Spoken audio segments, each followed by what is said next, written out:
আজকে এক সিদ্ধ ভাত নিয়েছি সকালে খাওয়ার জন্য। দেখেন, আলু সিদ্ধ, ভেন্ডি সিদ্ধ। আর কে কে এক সিদ্ধ খেতে পছন্দ করেন? আজকে পালনা ছিল, ওই জন্য এক সিদ্ধ ভাত নিয়েছি খাওয়ার জন্য।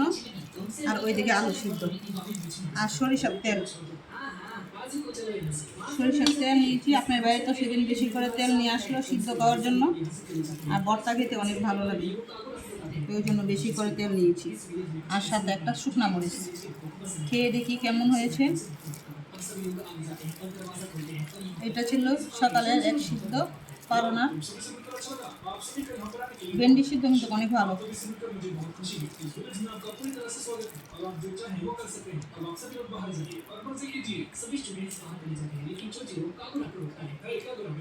আমি কিন্তু দাঁতের ব্যথার জন্য খেতে পারি না।